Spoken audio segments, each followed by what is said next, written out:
Sunshine learnings पर आप सभी का स्वागत है। अपने डिस्कशन को आगे बढ़ाते हुए आज हम चर्चा करेंगे eclipse, constellation, meteor, meteoroids means solar system के जो भी रेस्ट ऑफ द टॉपिक्स है सबको कवर करने की कोशिश की जाएगी। चलिए शुरू करते हैं आज का वीडियो। सबसे पहले सोलर एंड लूनर इक्लिप्स, ठीक है। हिंदी में क्या बोलेंगे? सूर्य और चंद्र ग्रहण, ठीक है। इसके बारे में पहले हम पॉइंट्स को देख लेते हैं, थ्योरी देखते हैं, फिर उसके बाद मैं एक डायग्राम के थ्रू आपको एक्सप्लेन करूँगा, ठीक है। सबसे पहला पॉइंट क्या लिखा हुआ है? सिजगी, ठीक है। सिजगी क्या होता है? देखिए, sun, earth and moon aligned in a straight line. Syzygy एक ऐसी पोजीशन है जब सन, अर्थ, मान लीजिए हमारा सन हो गया, ये अर्थ और ये मून स्ट्रेट लाइन में हो, ठीक है। इस पोजीशन को हम क्या बोलते हैं? सिजगी, ठीक है। इसका इम्पोर्टेंस क्या है? इक्लिप्स तभी होगी जब सिजगी की पोजीशन होगी, ठीक है, चाहे वो सोलर इक्लिप्स हो चाहे लूनर इक्लिप्स हो। सबसे पहले देखते हैं सोलर इक्लिप्स क्या है। सोलर इक्लिप्स में क्या है? देखिए, when the moon is directly in line between earth and sun, ठीक है। अर्थ और सन के बीच में जब मून आ जाए, मान लीजिए ये सन है और ये हमारा अर्थ है, ये अर्थ और ये सन, इसके बीच में कहीं मून आ जाए, ठीक है, तो उस पोजीशन को हम क्या बोलते हैं? Solar Eclipse. ऐसी सिचुएशन में होता क्या है?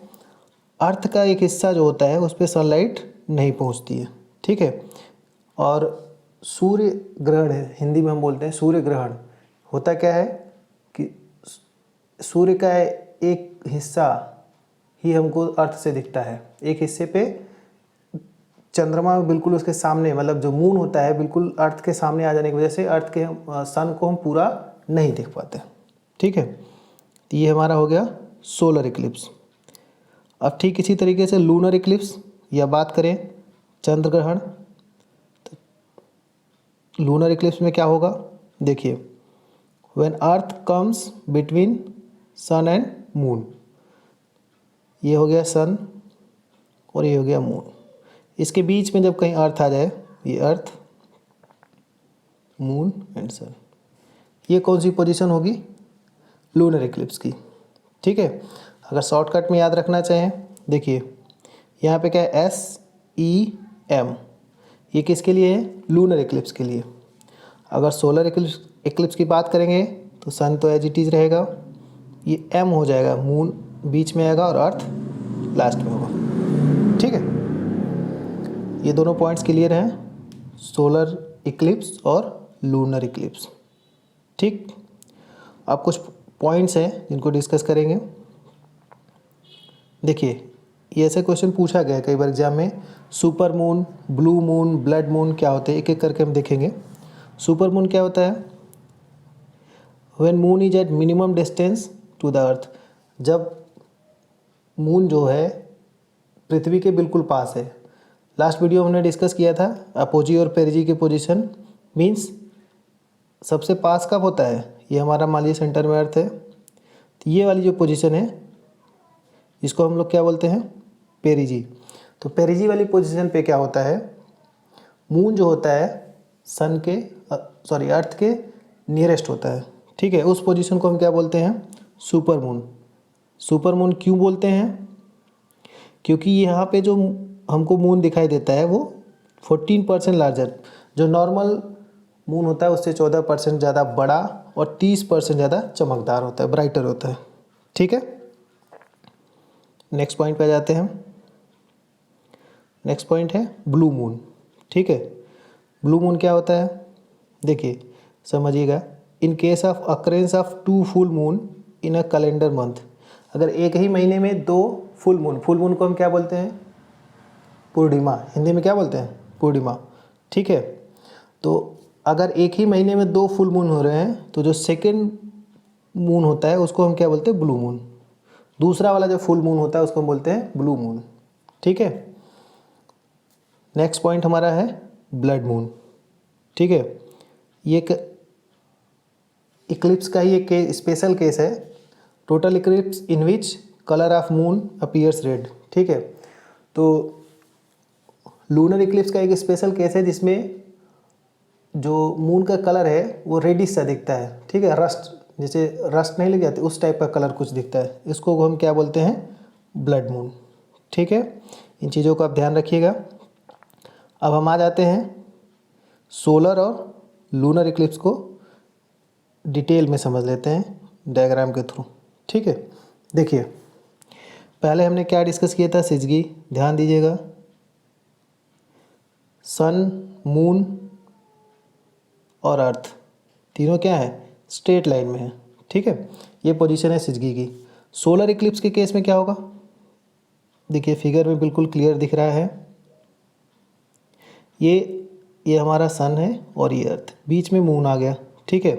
तो मून के आने से क्या होता है, देखिए किसी भी लाइट पढ़ रखा होगा आपने कि जब भी किसी लाइट के पाथ में या किसी ऑब्जेक्ट से लाइट आ रही है, अगर उसके पाथ में कोई ऑब्स्टेकल आएगा, ठीक है, तो ये क्या करता है, शैडो बना देता है।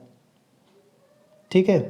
तो ये जो मून आ गया अर्थ के सामने, उसकी वजह से अर्थ का ये वाला जो हिस्सा दिख रहा है, ये यहाँ पे क्या हो रहा है, सन रेज नहीं पहुँच रही हैं, वो एक शैडो वाला एरिया हो जा रहा है। किसकी शैडो बन रही है, मून की। ठीक है।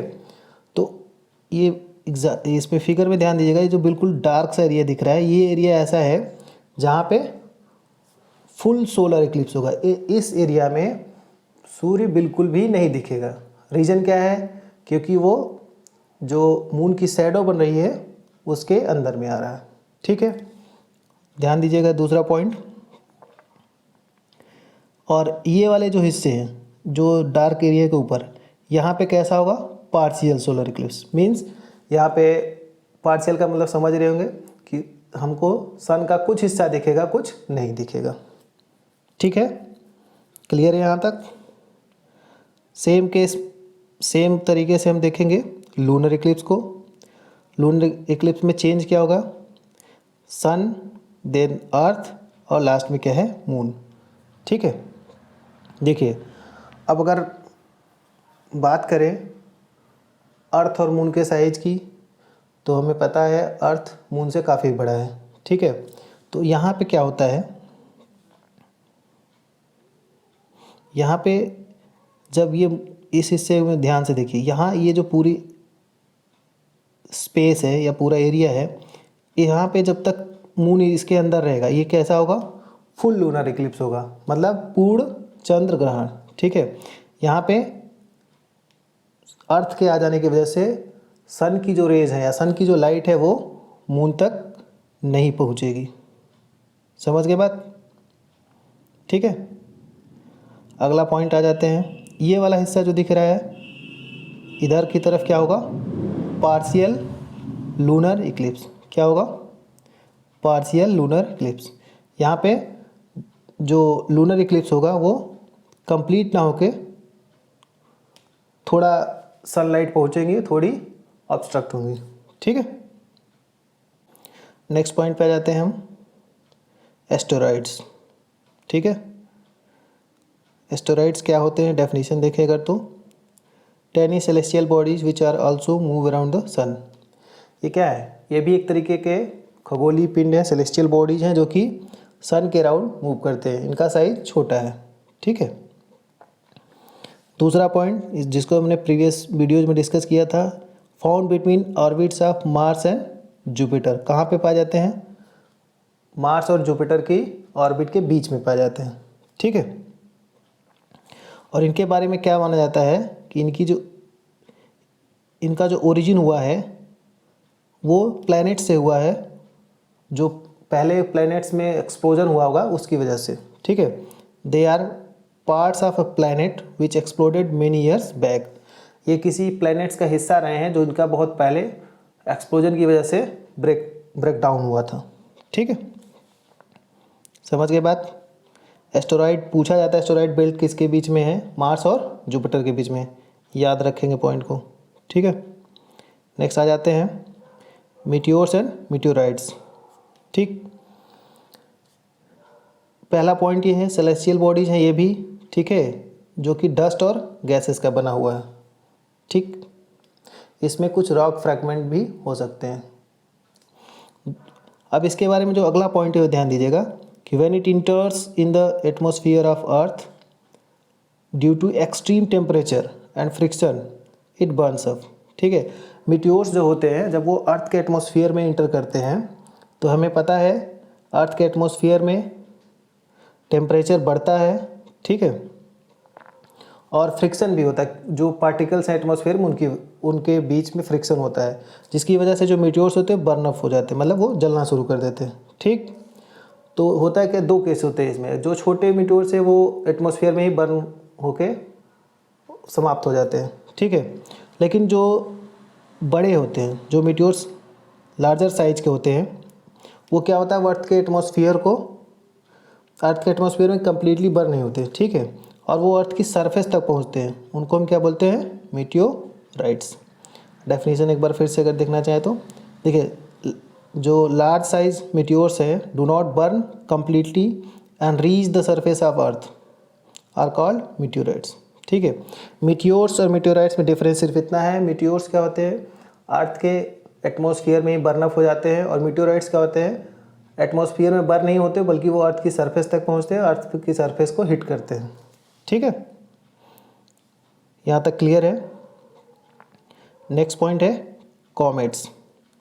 अगेन कॉमेट्स भी क्या हैं, सेलेस्टियल बॉडीज हैं, ठीक है, a small celestial bodies orbiting the sun made up of frozen gases. ये छोटे ऑब्जेक्ट्स हैं जो सन के अराउंड मूव कर रहे हैं, और बना किसका हुआ है, गैसेस जो है यहाँ पे फ्रोजन स्टेट में है। ठीक है, नेक्स्ट पॉइंट क्या है, when it travels closer to the sun it is visible.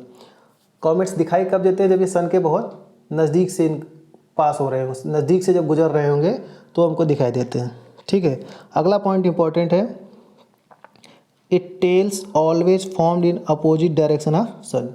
इसकी जो टेल बनेगी, हेड एंड टेल, ये हमें टेल जो होती है हमेशा सन के डायरेक्शन के अपोजिट होती है। अच्छा, अगला पॉइंट क्या है, हैली कॉमेट।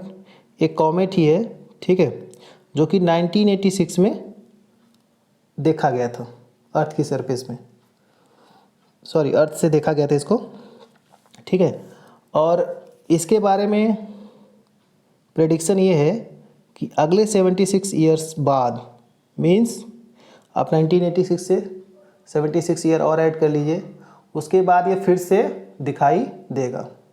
ठीक है, ऐसा क्यों हो रहा है, क्योंकि ये सन के अराउंड मूव कर रहा है, और जैसे ही सन के क्लोजर होगा उस टाइम पे वे विजिबल होंगे। ठीक है, क्लियर है। चलिए नेक्स्ट पॉइंट पे आ जाते हैं, कॉन्स्टेलेशन। कॉन्स्टेलेशन का मतलब क्या होता है, हिंदी में बोलते हैं इनको तारामंडल। ठीक है, डेफिनेशन अगर देखें तो group of stars forming a recognizable shape. ध्यान दीजिएगा, ये वर्ड इंपॉर्टेंट है।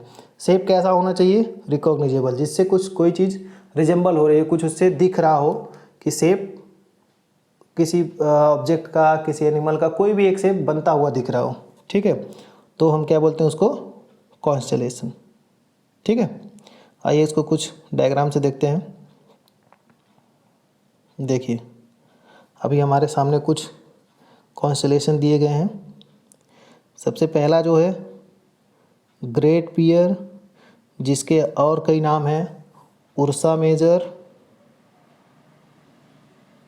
ठीक है, और हिंदी में इसको क्या बोलते हैं, हिंदी में बोलते हैं सप्तऋषि।